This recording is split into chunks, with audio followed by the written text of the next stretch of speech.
안녕하십니까. 3월 18일 김경국TV 시작하겠습니다. 미국발 부정선거 소식이 심상치가 않습니다.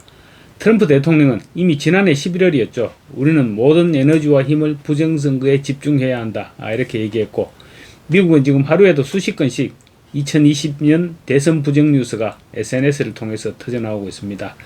이미 카드라 시기는 넘어선 지 오래됐고, 이제 범인들을 체포하는 단계입니다. 미국 정보기관이 중국이 2020년 대선을 앞두고 미국의 유권자 데이터에 개입했다는 사실을 밝혀낸 것 이외에도 180만 명에 달하는 투표소 직원 데이터가 중국 국영 인터넷망인 유니콘 서버로 전송된 것으로도 드러났다고 지금 밝히고 있습니다. 이 정보에는 투표소 직원의 이름과 자녀 이름, 주소, 투표소 위치, 심지어 투표소의 설계도와 건물 배치도까지 포함되어 있었다고 합니다. 이 데이터는 미국 여러 주의 선거에서 사용되는 소프트웨어를 개발한 미시간주 소재의 한 선거 소프트웨어 회사를 통해 중국 서버로 전송되었습니다. 오랫동안 은폐됐지만 결국 드러났는데 2020년 4.15 총선 그리고 그해 연말 실시된 미국 대선, 과연 우연일까요? 한국에서 시뮬레이션을 하고 미국에서 본 게임을 했던 것은 아닐까요? 미국으로 압송된 베네수엘라 전 대통령 마두로가 면책 특권을 조건으로 부정선거와 관련해서 낱낱이 털어놓고 있으며, 심지어 툴시 게버드 국가정보국장 앞에서 부정선거를 시연하기로 했다고 했는데 아마 어제쯤 진행됐을 거로 그렇게 파악되고 있습니다. 트럼프의 친구이자 유명 변호사인 피터 틱티는 언론 매체 인포워즈와의 인터뷰를 통해 마두로에 대해서 언급했는데 모든 사람들을 깜짝 놀라게 하는 그런 내용입니다. 마두로가 나 혼자 몰락하지는 않을 것이다. 몇몇 다른 사람도 나와 함께 몰락할 것이다. 라고 말했다는 것입니다. 마두로가 최근 들어 미국의 부정선거에 부정선거 진상규명에 협조하고 있는 상황에서 전해지고 있는 말이라는 점에서 부정선거 관련자들을 폭로하겠다는 말로 받아들여지는 부분입니다. 저스트 더 뉴스의 솔로몬 기자는 이번 주 공개될 새로운 정보는 2020년 대선에 대한 외국의 개입을 폭로할 것이다. 이렇게 주장하고 있습니다. 그런데 지금 한국은 너무 조용합니다. 한국에서는 사실 미국보다 훨씬 광범위한 부정선거 증거들이 수집되어 있고 SNS와 또 얼마 전 부정선거 토론 등을 통해 엄청나게 많은 증거들이 공개됐지만 아직도 부정선거는 없었다고 외치는 사람들이 많습니다. 당장 국민의힘부터 부정선거를 인정하지 않고 있습니다. 의심쩍은 상황이 그렇게 넘쳐나는데 못 믿겠다면 야당으로서 확인해보려는 시도라도 해야 되는데 저것들은 그냥 눈 감고 귀 막고 있습니다. 그러니까 국민의힘을 향해서 엔추파도스라는 비판이 쏟아지고 있는 것입니다. 더 웃기는 것은 거기에서 그치지 않고 부정선거 국제 카르텔을 언급한 윤 대통령과의 관계를 청산하느니 마느니 하면서 실랑이를 벌이고 있는 것입니다. 얼마 전 이준석과의 토론회에서 방대한 부정선거 자료를 들고 나와서 이준석을 꼼짝 못하게 만들었던 박주현 변호사는 기득권에 안주하는 국민의힘의 행태는 역겨울 정도다. 이렇게 비판하고 있습니다. 박 변호사는 국민의힘은 보수 우파를 대변한다고 자처하면서도 정작 체제 수호의 가장 핵심인 선거 시스템의 붕괴 의혹 앞에서는 한없이 비겁하다. 이들 우파 내부에 포진한 엔추파도스들은 진실을 규명하려는 국민들의 합리적 의심과 피맺힌 절규를 음모론으로 치부하며 조롱하기 바쁘다. 이들은 기득권 좌파 정당과 치열하게 맞서 싸우는 척하지만 사실은 자신들의 알량한 기득권과 금배지를 유지하기 위해 부정선거 이슈를 덮는 역할극에 충실할 뿐이다. 이렇게 비난하고 있습니다. 박 변호사는 이어 이들 엔추파도스들은 끊임없이 대중에게 가스라이팅을 시도한다. 신당은 결코 성공할 수 없다. 제3지대는 필패한다는 식으로 대안세력의 등장을 폄훼하고 있는데 신당 필패로는 누구의 논리인가? 바로 양당체제라는 적대적 공생관계 속에서 꿀을 빠는 기득권 카르텔, 즉 엔추파도스들이 자신들이 밥그릇을 지키기 위해 퍼뜨리는 교묘한 생존 논리일 뿐이다 라고 비판하고 있습니다. 그러면서 부정선거에 입닫는 국민의힘을 탈당하라. 잘 모르겠다는 분은 탈당 후 3월 말 또는 4월에 미국의 의사를 알 수 있는 흐름이 올 것이다. 그때 그 당 또는 그 정치인으로 모이면 된다라고도 말했습니다. 박 변호사는 K10팩 활동을 하면서 한국 정치권을 통틀어 유일하게 트럼프의 말하라고 별장에 초대되어 방문했던 인사이기도 합니다. 그래서 박 변호사가 3, 4월을 언급한 것은 미국으로부터 무슨 귀띔을 받았던 것이 아니냐 그런 말도 나오고 있습니다. 그런 가운데 윤석열 대통령의 변호인단에 속한 송진호 변호사도 이제 곧 있으면 미국은 마두로의 협조로 미국 부정선거에 개입한 국제 부정선거 카르텔의 전모를 밝힐 예정이라고 한다라고 주장했습니다.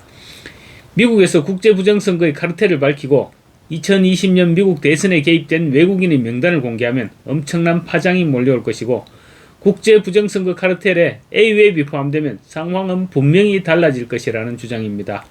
송 변호사는 그러면서 이 점에서 지난 2025년 1월 15일 윤석열 대통령께서 자필로 직접 작성하여 국민께 드렸던 글을 다시 공유해드립니다. 라면서 자필로 적은 대국민 호소문을 다시 한번 공개했습니다. 송 변호사는 대통령님의 말씀처럼 칼에 찔려 시체가 널브러져 있는데 그것이 살인사건이라는 입증을 국민들을 하라고 하면서 이를 입증하지 못하면 살인사건이 아니라는 법관들의 논리를 어느 누가 수긍할 수 있겠느냐. 이는 살인사건을 은폐하려는 시도로 볼 수밖에 없는 것이다. 이제 대통령님의 성견지명이 가시화되는 날이 올 것이라는 기대를 가져봅니다. 라고 적었습니다. 그런데 시간이 지나고 나서 윤 대통령의 글을 읽어보니 마치 윤 대통령은 예지자였다 이런 생각이 들 정도로 정확하게 미래를 내다봤습니다. 윤 대통령이 당시 만년필로 꾹꾹 눌러선 국민께 드리는 글을 읽어보면 윤 대통령 탄핵 이후 진행될 일들을 마치 기록장을 미리 보면서 적은 듯한 그런 느낌이 들었습니다.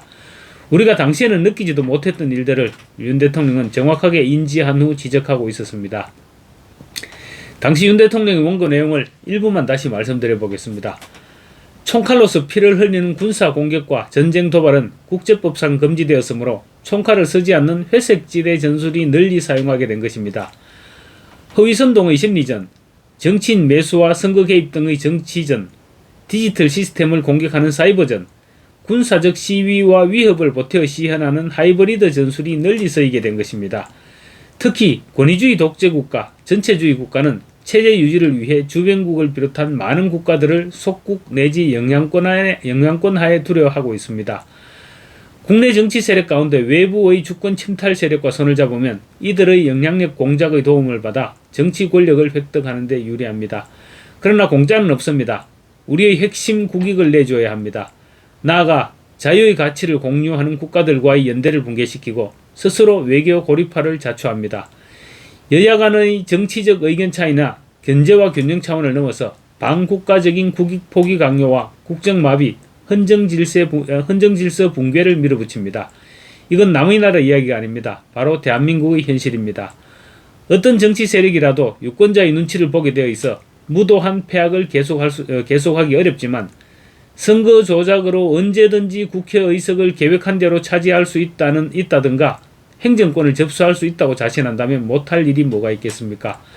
칼에 찔려 사망한 시신이 다수 발견됐는데 살인범을 특정하지 못했다 하여 살인사건이 없었고 정상적인 자연사라고 우길 수는 없는 것입니다.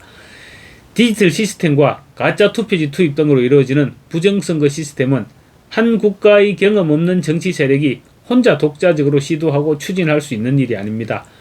잘못하다가 적발되면 정치 세력이 붕괴될 수 있습니다. 혼자서는 엄두도 내기 어려운 일입니다. 기껏해야 건품살포, 이권거래, 여론조작 등일 것입니다. 하지만 투개표 부정과 여론조사 조작을 연결시키는 부정선거 시스템은 이를 시도하고 추진하려는 정치 세력의 국제적 연대와 협력이 필요함을 보여줍니다. 투개표 부정선거 시스템은 특정 정치 세력이 장악한 여론조사 시스템과 선관위의 확인 거부 및 은폐로 구성되는 것입니다. 살인범을 특정하지 못해서 살인사건을 음모론이라고 우기는 여론조성 역시 투개표 부정선거 시스템의 한 축을 구성합니다. 이게 우리나라 현실이라면 이 상황이 전시사변에 준하는 국가 비상사태입니까? 아닙니까? 전쟁과 사변이 하드웨어의 위기 상황이라면 지금 우리의 현실은 우리나라의 운영 시스템과 소프트웨어의 위기 상황인 것입니다. 저는 대통령이 출마할 때부터 우리나라의 대통령이라는 자리가 영광의 길이 아니라 형극의 길이라는 사실을 잘 알고 있었습니다. 하지만 이 나라의 자유민주주의를 반듯하게 세우고 자유와 법치를 외면하는 전체주의적 이권 카르텔 세력과 싸워서 국민들에게 주권을 찾아드리겠다고 약속한 만큼 저 개인은 어떻게 되더라도 아무런 후회가 없습니다.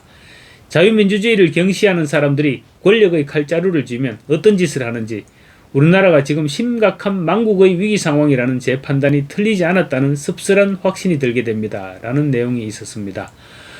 우리는 윤 대통령이 이런 지적을 할 때 중국의 하이브리드전을 전혀 인지하지 못했고 그래서 윤 대통령의 지적에 무슨 말이냐는 의문을 품었습니다.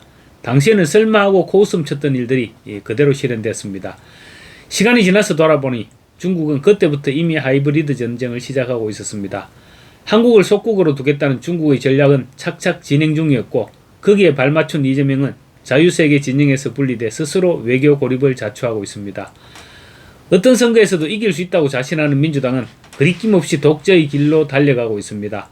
국민의 분노는 조금도 생각하지 않고 법치를 무너뜨리고 있는 것도 여론 조작이 가능하고 선거 패배가 두렵지 않기 때문일 것입니다. 윤 대통령이 부정선거를 지적할 때만 해도 너무 멀리 간 게 아니냐 이런 생각을 했었고 국제 카르텔 이야기에는 솔직히 믿기지 않았습니다. 그런데 미국의 대선 조작이 드러나면서 그 카르텔이 명확해졌고 심지어 한국이 주도해서 만든 A웹이나 미르 시스템즈의 개입도 점차 드러나고 있는 실정입니다. 그야말로 국가 대위기 상황입니다. 윤 대통령은 권력의 정점에서 이 같은 사실들을 너무나 명확하게 꿰뚫고 있었던 것입니다. 그래서 사람들이 뒤늦게나마 윤어게인을 외치고 있는 것입니다. 하지만 아직 늦지는 않았을 것입니다. 우리가 두 눈 부릅뜨고 끝까지 저항한다면 이 나라의 미래는 밝고 희망적일 것이라는 윤 대통령의 선견지명은 반드시 가시화될 것입니다. 그래서 저도 이렇게 노력하고 있습니다. 구독과 좋아요 그리고 알림 설정은 제가 더 힘을 낼 수 있는 원동력입니다. 감사합니다.